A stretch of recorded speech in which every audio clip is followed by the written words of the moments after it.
Hello, अस्सलाम वालेकुम class. आज का जो लेक्चर है हमारा वो रेजिस्टेंस इन सीरीज सर्किट के बारे में है। तो आइए आज के लेक्चर को शुरू करते हैं।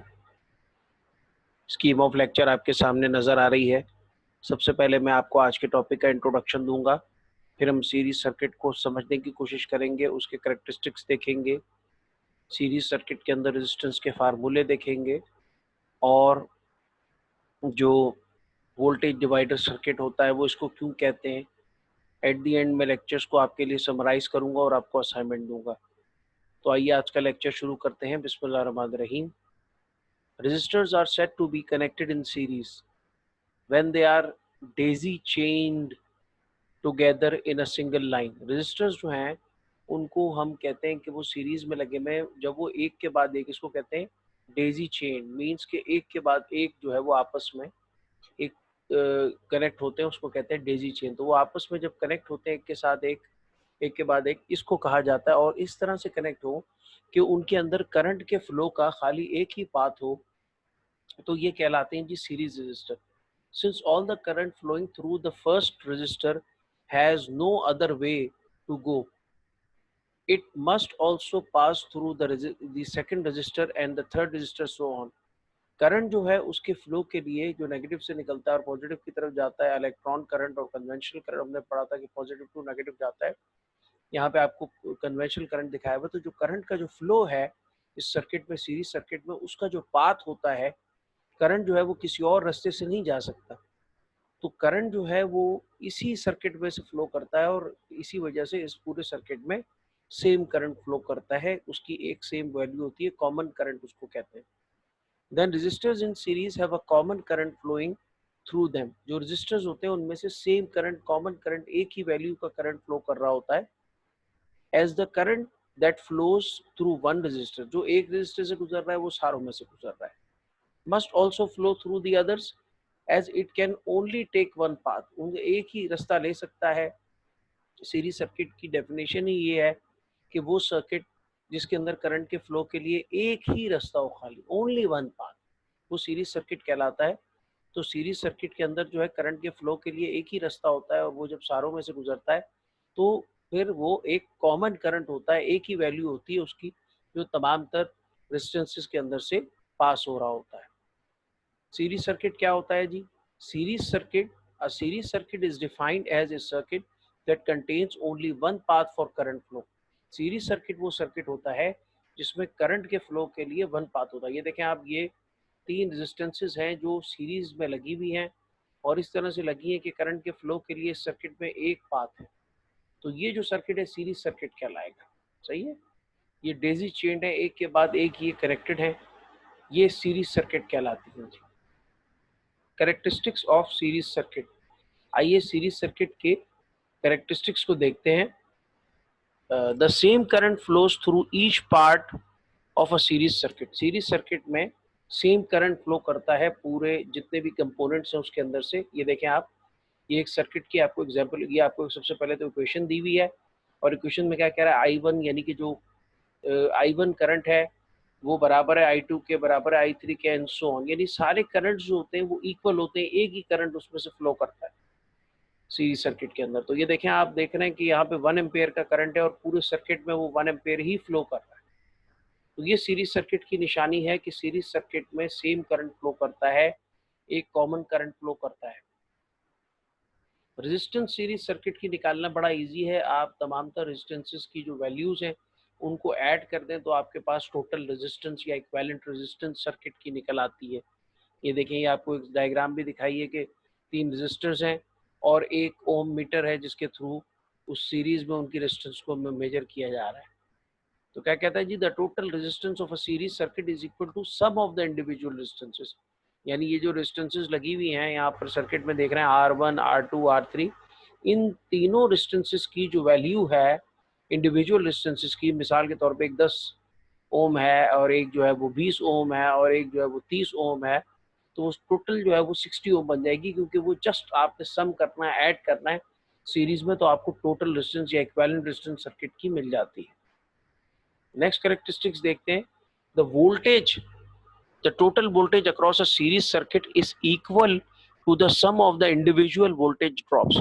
सीरीज सर्किट में जो टोटल वोल्टेज होता है वो तमाम तर जो आपके रेजिस्टेंसेस होती है उन पे ड्रॉप हो रहा होता है, उसका जो है वो सम होता है। यानी आप जो बैटरी से सप्लाई से वोल्टेज दे रहे होते हैं तो आप तमाम तर जो ड्रॉप आ रहा होता है रेजिस्टेंसेस पे उनको ऐड कर लें, उनके ड्रॉप्स को, तो आपके पास जो है वो टोटल वोल्टेज ड्रॉप निकल आता है।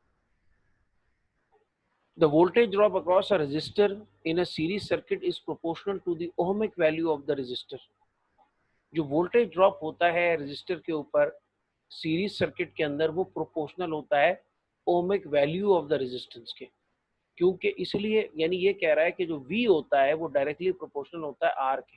यानी वोल्टेज जो होता है वो सीरीज सर्किट के अंदर जो वोल्टेज ड्रॉप कहते हैं बेसिकली जो रेजिस्टर जो होता है उसके ऊपर जो वोल्टेज होता है हमें मिलता है जब हम मीटर कनेक्ट करते हैं तो वो वोल्टेज ड्रॉप होता है ना। ये तो सोर्स वोल्टेज है, ये तो सप्लाई वोल्टेज है, इसको VS कहते हैं, VT कहते हैं। ये जो आपको लगा हुआ है इस पे जो ड्रॉप मिलता है हमें जब हम अपना मीटर कनेक्ट करते हैं वोल्ट मीटर, तो वो कहलाता है जी वो कहलाता है V1 V2। अब जैसे R1 है तो इसमें V1 होगा, R2 है तो इसमें V2 होगा।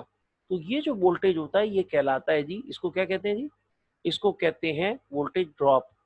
और वोल्टेज ड्रॉप आप देखें क्योंकि सिंस आपका जो करंट है वो तो सेम है, V is equal to IR होता है basically, voltage is equal to current multiply by the resistance. Now I जो है वो तो फिक्स है सारी रेजिस्टेंस के लिए, तो जो डिपेंडेंस होती है वोल्टेज ड्रॉप की वो होती है रेजिस्टेंस के ऊपर। सही है।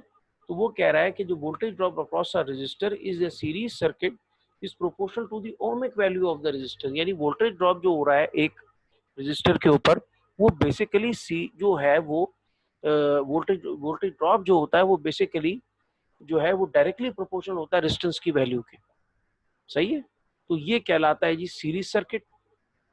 इसी तरह यहाँ पर आपके पास आ रहा है जी कि पावर का जो करेक्टरिस्टिक्स है, हमने करंट का बिहेवियर पढ़ा सीरीज सर्किट में क्या होता है, हमने वोल्टेज का बिहेवियर पढ़ा, करंट का बिहेवियर हमने ये पढ़ा कि वो सेम होता है, वोल्टेज का बिहेवियर हमने ये पढ़ा कि वो सम ऑफ द वोल्टेजेस होता है जो भी वोल्टेज ड्रॉप्स होता है, और हमने पढ़ा कि रेजिस्टेंस जो होती है वो टोटल रेजिस्टेंस या इक्विवेलेंट रेजिस्टेंस जो होती है वो सम ऑफ द इंडिविजुअल रेजिस्टेंस होती है। और अब हमारे पावर के ऊपर, सर्किट की पावर भी होती है। The total power in a series circuit is equal to sum of the individual powers used by each circuit component. Total power जो होती है सीरीज सर्किट के अंदर वो इंडिविजुअल जो कंपोनेंट होते हैं, पावर का जो फार्मूला होता है वो क्या होता है, power is equal to voltage into is equals to voltage into current. तो आपने सब कंपोनेंट्स की वोल्टेज और करंट की वैल्यू से उनकी पावर निकालनी है वॉट्स के अंदर, और जब आप उनको ऐड कर देंगे टोटल पावर आपके पास आ जाती है सर्किट की। ये आपके पास फार्मूला नजर आ रहा है आपको, ये तीनों आपके पास क्वांटिटीज जो मेजर हैं यानी वोल्टेज, करंट और रेजिस्टेंस। अगर वोल्टेज मेजर करना है आपको तो ये जो टोटल वोल्टेज है ये बेसिकली जो इंडिविजुअल ड्रॉप्स आपके पास है वोल्टेज ड्रॉप उनके बराबर है ना। ये आप क्या है कि देखो ये एक सीरीज में सर्किट लगा हुआ है, रेजिस्टेंसेस लगी हैं। अब आपने V1 है, V2 है, V3 V4 है, तो आपने टोटल निकालना है। तो VT जो है टोटल इनका बनेगा और VT बराबर होगा V1 plus V2 plus V3 plus V4, ये इसकी इक्वेशन बनेगी। और जब आपके पास इन सारी की वैल्यू होगी तो फिर आप VT निकाल सकते हैं। सही है जी। Total current is same throughout, आपका जो करंट होता है वो सेम होता है सीरीज सर्किट के अंदर, वो वेरी नहीं करता, पूरे सर्किट में सेम करंट फ्लो करता है हर कंपोनेंट के अंदर से। और टोटल रेजिस्टेंस जो होती है R1 plus R2 plus R3, total resistance जो होती है आपकी वो सम ऑफ इंडिविजुअल रेजिस्टेंस होती है। सही है। तो ये थी हमारी फार्मूला जो हम यूज करते हैं आपके पास। अभी हम जब पढ़ेंगे आगे तो आपके पास सीरीज सर्किट्स को सॉल्व करना होगा, उनके अंदर यही बेसिक 3 फार्मूले होते हैं जिनको हम यूज करके डिफरेंट वैल्यूज की कैलकुलेशन करते हैं, वोल्टेज, करंट और रेजिस्टेंस की वैल्यूज कैलकुलेट करते हैं। वोल्टेज डिवाइडर सर्किट, ये जो सीरीज सर्किट होता है इसमें करंट तो सेम रहता है लेकिन वोल्टेज जो है वो ड्रॉप सब पे अलग अलग होते हैं, इसलिए इसको वोल्टेज डिवाइडर सर्किट कहते हैं। A voltage divider is a simple circuit which turns a large voltage into a smaller one। Voltage divider circuit जो होता है ये वो वोल्टेज होती है, ये वो सर्किट होता है जो कि लार्ज जो वोल्टेज होता है उसको ये स्मॉलर फ्रैक्शंस के अंदर वो डिवाइड कर देता है वोल्टेज को। यूजिंग जस्ट टू रजिस्टर्स, जो दो रजिस्टर को इस्तेमाल करके N input voltage V can create an output voltage that is fraction of the input. मिसाल के तौर पे इनपुट जो है वो 12 वोल्ट है, तो आपने दो रेजिस्टेंसेस लगा दी सेम वैल्यूज की, तो वो एक पे 6 ड्रॉप होगा, दूसरी पे 6 ड्रॉप होगा। तो इस तरह से वोल्टेज आपका डिवाइड हो गया। तो आप दो रजिस्टर सिंपली इस्तेमाल करें और इनपुट वोल्टेज दें, आउटपुट पे आपको एक फ्रैक्शन ऑफ द इनपुट मिल जाएगी आपको। ये सीरीज सर्किट को वोल्टेज डिवाइडर सर्किट भी कहते हैं। Voltage dividers are one of the most fundamental circuit in electronics. ये इलेक्ट्रॉनिक्स में मोस्ट कॉमन और ज़रूरी सर्किट्स होते हैं, इनको वोल्टेज डिवाइडर सर्किट कहते हैं।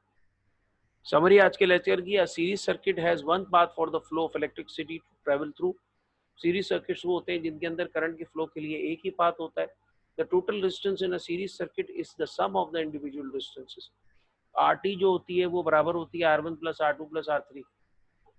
Resistors in series have common current flowing through them. इनके अंदर common current, same current flow हो रहा होता है तमाम तर रेजिस्टेंसेस के अंदर जो भी सीरीज में कनेक्टेड है। As the current that flows through one resistor must also flow through the other as it can only take one path. जो करंट एक रेजिस्टेंस में से फ्लो करता है वो दूसरी में से भी फ्लो करता है, क्योंकि ये एक ही जो है ना इसके अंदर पाथ होता है फ्लो के लिए। तो ये था आज का लेक्चर रिगार्डिंग जो है वो सीरीज सर्किट। आइए इसमें असाइनमेंट आपको दिखाते हैं क्या है। असाइनमेंट में आपने जो है क्या देना है मुझे, कि आपने एक्सप्लेन करना है करेक्टरिस्टिक्स को सीरीज सर्किट के, उसमें डायग्राम्स भी बनानी है और आपने उसकी सीरीज सर्किट की डायग्राम बना के, लेबल डायग्राम बना के सारी चीज़ें एक्सप्लेन करनी है। तो आज का लेक्चर यहीं तक, नेक्स्ट क्लास में इंशाल्लाह मिलते हैं तो फर्दर अपनी स्टडी को लेके जाएंगे। आज का टॉपिक इतना ही था, सीरीज सर्किट। होप आपको समझ आया होगा। नहीं आया तो आपके पास व्हाट्सएप नंबर है, आप कभी भी फ़ोन करके और पूछ सकते हैं। कोई आपकी क्यूरी है तो आप मुझे व्हाट्सएप कर सकते हैं। Thank you class.